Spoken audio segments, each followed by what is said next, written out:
नागपूर जिल्ह्यातील खापरखेडा परिसरामध्ये डॉक्टर बाबासाहेब आंबेडकर जयंती मोठ्या उत्साहात साजरी करण्यात येते। जयंतीनिमित्तानं परिसरातील अण्णामोड ते रेल्वे चौकीपर्यंत लोककल्याण बहुउद्देशीय संस्था आणि राजेश खंडारे मित्र परिवार यांच्या वतीनं परिसरात लावण्यात आलेले बाबासाहेबांचे सुविचाराचे बॅनर्स आकर्षणाचं केंद्र ठरलंय। भारतरत्न डॉक्टर बाबासाहेब आंबेडकर यांची जयंती संपूर्ण देशात साजरी करण्यात येते। जयंतीनिमित्तानं सर्वीकडे शुभेच्छा देणारे बॅनर्स होर्डिंग्स पाहायला मिळत आहेत। मात्र नागपूर जिल्ह्यातील खापरखेडा परिसरामध्ये अण्णामोड ते रेल्वे चौकीपर्यंत लोककल्याण बहुउद्देशीय संस्था आणि राजेश खंडारे मित्र परिवार यांच्या माध्यमातून लावण्यात आलेले बाबासाहेबांचे गाजलेले सुविचाराचे बॅनर्स आकर्षणाचं केंद्र ठरलंय।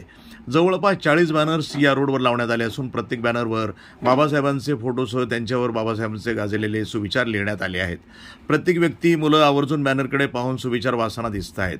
डॉक्टर बाबासाहेब आंबेडकरांच्या जयंतीनिमित्त नागरिकांपर्यंत बाबासाहेबांचे विचार हे पोचवावे हे आजच्या पिढीला बाबासाहेबांचे विचार काय होते कळावं या उद्देशातून हे सुविचाराचे बॅनर्स लोककल्याण बहुउद्देशीय संस्था खापरखेडा आणि विदर्भ स्टार न्यूजच्या वतीने लावण्यात आलेत। याकरता संपादक राजेश खंडारे, पत्रकार शुभम वाघपांजर, संस्थेचे पदाधिकारी सौ संगीताताई वाघपांजर, सूर्यकांतताई खंडारे, हर्ष वाघपांजर, विकास वाघपांजर, मनीषा राजेश खंडारे, रंजिताताई वहाने, कवीश्वर वहाने, जिया वहाने, आदित्य वहाने, गुंजन खंडारे, मानसी खंडारे, दिनेश खंडारे, हितेश बेशराम, हिरामण शेंडे, वसंतराव मून, वसंतराव गोडबोले, श्रीमती प्रभाताई आवळे, पृथ्वीराज खंडारे, देवराज खंडारे, साक्षी खंडारे, अनिता खंडारे आदी व्यक्तींनी विशेष परिश्रम घेतलेत। NTV news Marathi, Nagpur.